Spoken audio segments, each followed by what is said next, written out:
Hello friends, welcome to Biology Talk World tutorial by Himanshi. Today we are here with the second video on the topic cell signaling and cell communication. In the previous video हमने देखा था कि different type of cell receptor का preview देखा था कि we can classify them into ion channel receptor, GPCR receptor and enzyme link receptors. हमने यहाँ पे डिस्कस किया था कि ion channel receptor का एग्जाम्पल है like your acetylcholine channel.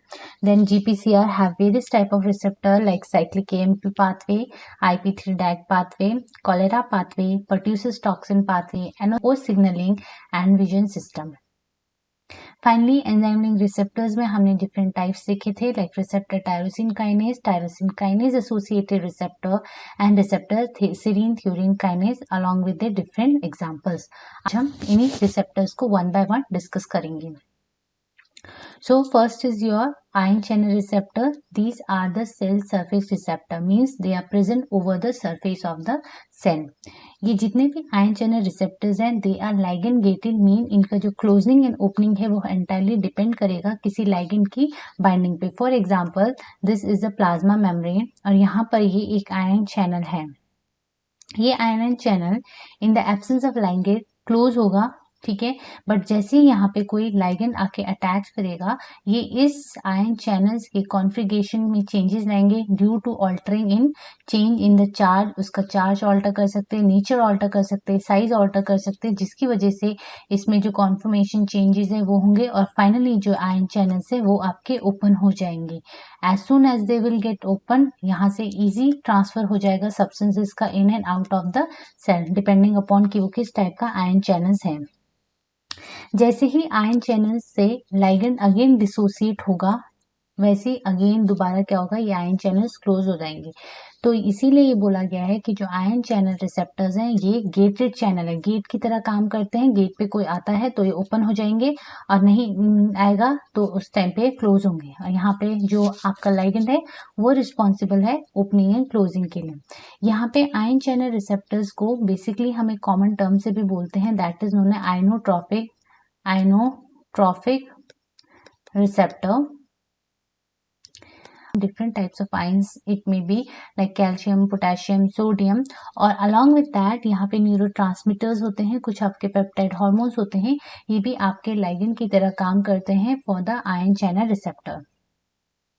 Generally ये जो आयन चैनल रिसेप्टर्स हैं ये एक्ट करते हैं साइनेप्टिक सिग्नलिंग के थ्रू। साइनेप्टिक सिग्नलिंग क्या होती है, साइनेप्स के बीच में जो सिग्नलिंग होती है by the process of diffusion वो यहाँ पे देखने को मिलता है। नेक्स्ट टाइप ऑफ रिसेप्टर है आपका GPCR, that stand for ji protein couple receptor. ये आपके सेल सर्फेस रिसेप्टर की एक लार्जेस्ट फैमिली को फॉर्म करता है। ये जो रिसेप्टर होता है ये अपने जो इंट्रासेलुलर डोमेन है वहां पे एक स्पेशल टाइप ऑफ प्रोटीन से एसोसिएटेड होता है, that is known as G protein. As you can see in the diagram ये आपको ट्रांसमेम्ब्रेन एक चैनल दिख रहा है और ट्रांसमेम्ब्रेन अल्फा हेलिकल स्ट्रक्चर दिख रहा है। जो plasma membrane, this is the plasma membrane, जो प्लाज्मा मेम्ब्रेन को 7 टाइम क्रॉस कर रहा है, 1 2 3 4 5 6 एंड 7। इसीलिए इसको सर्पेंटीन रिसेप्टर और 7 ट्रांसमेम्ब्रेन रिसेप्टर बोला जाता है। इस रिसेप्टर के जो इंट्रासेलुलर डोमेन है वहां पे एक special type of protein associated होता है जिसको आप बोलते हो जी प्रोटीन। इस प्रोटीन के पास 3 सब यूनिट होते हैं, अल्फा सब यूनिट, बीटा सब यूनिट एंड गामा सब यूनिट। अल्फा सब यूनिट एंड गामा सब यूनिट आपके एसोसिएटेड होते हैं और अटैच होते हैं प्लाज्मा मेम्ब्रेन की सरफेस से, जबकि बीटा सब यूनिट इन दोनों के बीच में ओवरहैंग कर रहा होता है। यहाँ पे ये जो जी प्रोटीन है ये इसका जो एक्टिवेशन एंड इनएक्टिवेशन है ये हाईली कंट्रोल किया जाता है ग्वानिन न्यूक्लियोटाइड फैक्टर से। Let's see how it is controlled. यहाँ पे देखो G protein act as a molecular switch. हमारा जो जी प्रोटीन है एक मॉलिक्यूलर स्विच की तरह एक्ट करता है, मीन इसकी एक्टिवेशन और इनएक्टिवेशन कंप्लीटली आपका कंट्रोल करेगी, कोई सिग्नलिंग एक्टिव होगा या सिग्नलिंग पाथवे इनएक्टिव होगा। Let us see the first diagram पर। यहाँ पे आपको GPCR एक रिसेप्टर बनाया गया है, उसके पास 3 सब यूनिट है जी प्रोटीन के, that is alpha beta gamma. Generally inactive form कब होगा, when there is no ligand. यहाँ पे जब कोई लाइगेंड नहीं होगा उस टाइम पे आपका ये GPCR रिसेप्टर इनएक्टिव फॉर्म में होगा, और एट दैट टाइम जो अल्फा सब यूनिट है जी प्रोटीन की, इसके साथ आपका GDP अटैच रहता है। As soon as the ligand will come, now let us see the second diagram। जैसे यहाँ पे ligand आया, इसने GPCR रिसेप्टर को एक्टिवेट किया, और यहाँ पे अल्फा सब यूनिट में के पास जो इनिशियल स्टेज में GDP था वो एक्सचेंज कर दिया, और किस में फॉर्म कर दिया, दैट इज GTP में। जैसे ही अल्फा सब यूनिट के साथ GTP बाइंड करेगा, ये जो 3 सब यूनिट हैं जी प्रोटीन की, that is alpha beta gamma, ये 2 पार्ट्स में टूट जाएंगे। अल्फा के साथ GTP आ जाएगा एंड बीटा गामा आपका अलग हो जाएगा। तो इस फॉर्म को जब इस तरीके का स्ट्रक्चर बनेगा कि जी प्रोटीन अपने 2 पार्ट में डिसोसिएट हो जाता है, इसको बोलते हैं एक्टिवेटेड फॉर्म ऑफ GPCR। अब यहाँ पे देखो फैक्टर्स कौन कौन एसोसिएटेड हैं आपका GDP से GTP में कन्वर्ट करने के लिए। यहाँ पे guanine exchange factor that is GEF responsible होता है। सिमिलरली GTP से GDP में कन्वर्ट करने के लिए यहाँ पे that is gap enzyme responsible है। तो ये दोनों process that is activated form से इनएक्टिव या इनएक्टिव से एक्टिव, ये दोनों के दोनों रिवर्सिबल प्रोसेस हैं। Next let us study about stimulatory ji protein. कुछ जी प्रोटीन्स ऐसे होते हैं जो अपने आप को एक्टिव होने के बाद दूसरे किसी एंजाइम या इफेक्टर मॉलिक्यूल्स को एक्टिवेट करते हैं, इसीलिए इस टाइप के जी प्रोटीन को हम बोलते हैं स्टिमुलेटरी जी प्रोटीन। क्यों? क्योंकि दूसरे अदर्स प्रोटीन को या अदर मॉलिक्यूल्स को स्टिमुलेट कर रहे हैं। तो यहाँ पे जैसे इफेक्टर जो मॉलिक्यूल्स हैं वो आपके एडेनाइलेज साइक्लेस हो सकते हैं, ग्वानिल साइक्लेस हो सकते हैं, ठीक है। नाउ लेट अस सी, एक स्टेप देखते हैं शॉर्ट में कि क्या क्या अभी तक हो रहा है। सबसे पहले लाइगेंड बाइंड करेगा रिसेप्टर के साथ, ठीक है। रिसेप्टर के साथ बाइंड करेगा, वैसे GPCR एक्टिवेटेड हो जाएगा। एक्टिवेटेड कैसे होगा? ये अल्फा सब यूनिट के साथ जो GDP है, इसको ग्वानिन एक्सचेंज फैक्टर की प्रेजेंस में किस में कन्वर्ट कर देगा? GTP में कन्वर्ट कर देगा। ये हो गया, तो आपका GPCR एक्टिवेटेड हो गया। आफ्टर GPCR एक्टिवेट हुआ, इस ये जो जी प्रोटीन है जिसके पास एक्टिवेटेड डोमेन है, ये क्या करेगा? फर्दर इफेक्टर मॉलिक्यूल्स को एक्टिवेट करेगा, और इफेक्टर्स में आपके यहाँ पे adenylate cyclase, guanylate cyclase, phospholipase B and other molecules involve होते हैं। As soon as these effector molecules get activated, ये फर्दर ऑन कुछ सेकेंडरी मैसेंजर्स को एक्टिवेट करते हैं, like cyclic AMP, cyclic GMP, IP3, DAC and etcetera.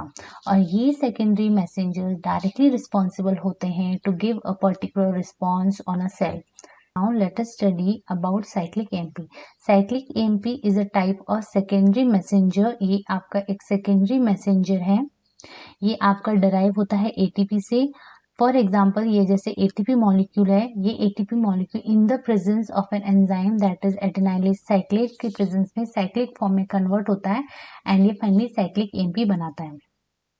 और cyclic AMP further break down होता है in the simpler form that AMP in the presence of an enzyme that is PD, that is phosphodiesterase। तो cell के अंदर जो आपका cyclic AMP है उसके कंसंट्रेशन को रेगुलेट करते हैं 2 एंजाइम। फर्स्ट इज जो एडेनाइलेज साइक्लेज, जो साइक्लिक AMP की कंसंट्रेशन को इंक्रीज करता है, एंड सेकंड इज PD, जो साइक्लिक AMP की कंसंट्रेशन को डिक्रीज करता है। तो adenylate cyclase and phosphodiesterase that is PD, ये दोनों रेगुलेट करते हैं amount of cyclic AMP inside the cell. Now cyclic AMP का इम्पोर्टेंस क्या है? हमारी बॉडी के अंदर बहुत सारे इंपॉर्टेंट बायोलॉजिकल प्रोसेसेस या इंट्रासेलुलर सिग्नल ट्रांसफर हो रहे होते हैं, उनको रेगुलेट करता है आपका साइक्लिक AMP। और ये साइक्लिक AMP आपके डिफरेंट टाइप ऑफ टॉक्सिन से, डिफरेंट टाइप ऑफ एंजाइम से एक्टिवेट होता है, लाइक कॉलेरा टॉक्सिन इसको एक्टिवेट कर सकता है, कैफीन का कंसंट्रेशन आपकी बॉडी में इसको एक्टिवेट कर सकता है, अलॉन्ग विथ पर्ट्यूसिस टॉक्सिन भी यहाँ पे रिस्पॉन्सिबल है साइक्लिक AMP की कंसंट्रेशन को इंक्रीज करने के लिए।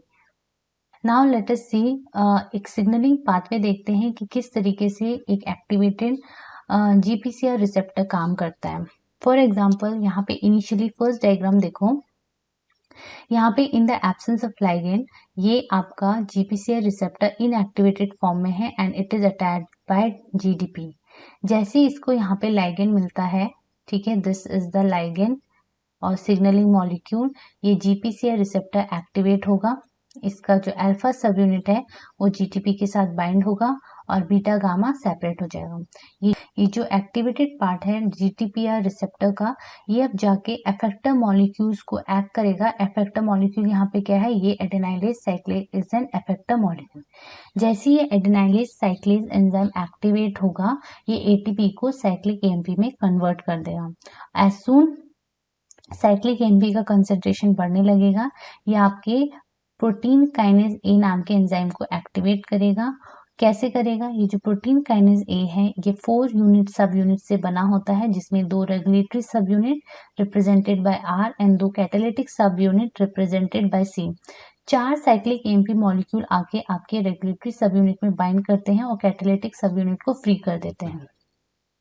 जैसे यहाँ पे कैटालिटिक सब यूनिट फ्री होगा, ये न्यूक्लियस के अंदर ट्रांसफर होगा और ये क्या करता है, क्रैब बाइंडिंग प्रोटीन को एक्टिवेट करता है। कैसे, यहाँ पे क्रैब इनएक्टिव फॉर्म में होता है, उसको पीके पहले एक्टिव फॉर्म में करता है और ये क्रैब आपका क्रैब बाइंडिंग प्रोटीन को इंड्यूस करता है। ये क्रैब बाइंडिंग प्रोटीन फाइनली जाके CRE that is crab response element, जो कि एक ट्रांसक्रिप्शन फैक्टर है, उसको एक्टिवेट करेगा। और फाइनली ये क्या करेगा, आपके ट्रांसक्रिप्शन और जीन को ऑन कर देगा, जिसकी वजह से आपके स्पेसिफिक जीन ट्रांसक्राइब होंगे एंड एज अ रिजल्ट आपको डिजायर्ड रिस्पॉन्स यहाँ पे प्रोड्यूस हो जाएगा। Now let us talk about the different types of एफेक्टर molecules. यहाँ पे फर्स्ट है एडिनाइलेज साइक्लेज, जो क्या करता है, ATP को साइक्लिक AMP में कन्वर्ट करता है और साइक्लिक AMP डायरेक्टली जाके स्टिमुलेट करता है प्रोटीन काइनेज A को। Second type of effector is guanylate cyclase, जो कि GTP को कन्वर्ट करता है साइक्लिक GMP में एंड ये फर्दर ऑन जाके स्टिमुलेट करता है प्रोटीन काइनेज G को। Third type of effector is phospholipase C represented by PLC। ये ब्रेक करता है IP2 को IP3 एंड डैग में और ये IP3 एंड डैग दोनों ही जाके स्टिमुलेट करते हैं, एक्टिवेट करते हैं फॉस्फोकाइनेज C को। और ये तीनों के तीनों that is PKA, PKG and PKC ये न्यूक्लियस के अंदर जाकर स्पेसिफिक टाइप के ट्रांसक्रिप्शन फैक्टर्स का एक्टिवेशन ऑन करते हैं एंड फर्दर रिस्पॉन्सेस शो करते हैं। Next is IP3 डैग pathway. IP3 डैग pathway भी आपका वर्क करता है डिपेंडिंग अपॉन GPCR रिसेप्टर। यहाँ पे जैसे ही स्पेसिफिक सिग्नलिंग मॉलिक्यूल इस GPCR रिसेप्टर को एक्टिवेट करता है, यहाँ पे अल्फा GTP के साथ बाइंड हो जाता है, बीटा गामा सेपरेट हो जाता है। फर्स्ट यहाँ पे हुआ एक्टिवेशन, सेकेंड हुआ ये जो एक्टिवेटेड है ये आपके PLC beta is what, this is an effector molecule, इसको एक्टिवेट करेगा। PLC बीटा क्या करता है, IP2 को IP3 एंड डैग में ब्रेक कर देता है। ठीक है, this is a third step. डैग generally आपके प्लाज्मा मेम्ब्रेन से एसोसिएटेड होता है because of it hydrophobic nature, जबकि IP3 साइटोसोल में जाता है एंड फाइनली एंडोप्लाज्मिक रेटिकुलम के अंदर ट्रांसफर होता है, वहां पर जाके कैल्शियम आयन चैनल को स्टिमुलेट करता है, उनको ओपन करता है। एज अ रिजल्ट यहाँ पे जितने भी कैल्शियम आयन होते हैं ER के अंदर, they start releasing outside. Calcium का कंसेंट्रेशन यहाँ पे बढ़ेगा, तो यहाँ से कैल्शियम और ये डैग भी डायरेक्टली रिस्पॉन्सिबल होता है to stimulate that protein that is protein kinase C। ये protein kinase C again nucleus के अंदर जाएगा, क्रैब को एक्टिवेट करेगा, जो कि बाइंडिंग प्रोटीन को एक्टिवेट करते हैं। ये फर्दर ऑन जाके CRE that is crab response element, जो कि ट्रांसक्रिप्शन फैक्टर, इसको एक्टिवेट करते हैं और स्पेसिफिक जीन के ट्रांसक्रिप्शन को ऑन करके स्पेसिफिक रिस्पॉन्स जनरेट करते हैं। तो दिस इज IP3 डैग पाथवे, जो कि डिपेंड होता है GPCR रिसेप्टर पे। Now let us study about the importance of IP3. IP3 stand for inositol triphosphate. ये जनरली आपके वेरियस सेल्यूलर रिस्पॉन्सेज के लिए रिस्पॉन्सिबल है, लाइक मसल कॉन्ट्रैक्शन में हेल्प करता है, सेल के ग्रोथ एंड पॉलिफरेशन में हेल्प करेगा, blockage of polyspermy in sea urchin वहां पे करता है, अलॉन्ग विद दैट ह्यूमंस में भी आपका पॉलीस्पर्मी को रेगुलेट करता है IP3। देन हमारे जो ब्रेन है उसमें जो प्लास्टिसिटी है उसको इंड्यूस करता है एंड कैल्शियम आयंस के ट्रांसपोर्ट को भी रेगुलेट करने में IP3 एक इम्पॉर्टेंट रोल प्ले करता है। So this is all for today. If you like my channel, please like, share and subscribe it. Thank you.